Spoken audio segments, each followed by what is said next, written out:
قائد اعظم محمد علی جناح نہایت ذہین اور بااصول وکیل تھے۔ آپ جب وکالت کرتے تھے تو اپنی طے شدہ فیس سے زیادہ وصول نہیں کرتے تھے۔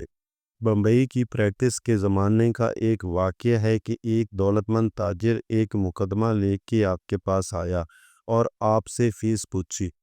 آپ نے 500 روپے یومیہ طلب کیے تو اس نے کہا کہ میرے پاس 5000 روپے ہے، نہ جانے اس مقدمے میں کتنے دن لگ جائیں گے۔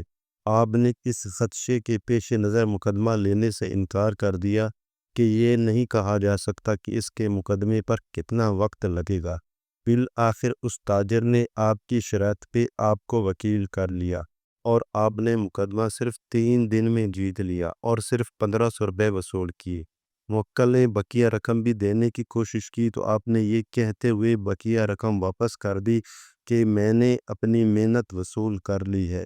اسی طرح کا ایک اور واقعہ دیوان چمن لال نے اپنی کتاب میموریز میں لکھا ہے کہ ایک موکل ایک مقدمے میں آپ کو 10,000 روپے دینے کو تیار تھا، لیکن آپ نے 500 روپے یومیہ پر اصرار کیا اور 7 روز میں مقدمہ جیت کر 6500 روپے سائل کو واپس کر دیے۔ ایسے واقعات بھی ملتے ہیں کہ موکل کے پاس 20 نہیں تھی اور آپ نے اس کا مقدمہ مفت لڑا، بلکہ کورٹ فیس اور دیگر اخراجات بھی خود برداشت کیے۔ ایک دفعہ آپ نے ایک غریب آدمی کا مقدمہ لڑا اور ماتحت عدالت میں آپ یہ مقدمہ ہار گئے۔ آپ کے نزدیک جج کا فیصلہ غلط تھا۔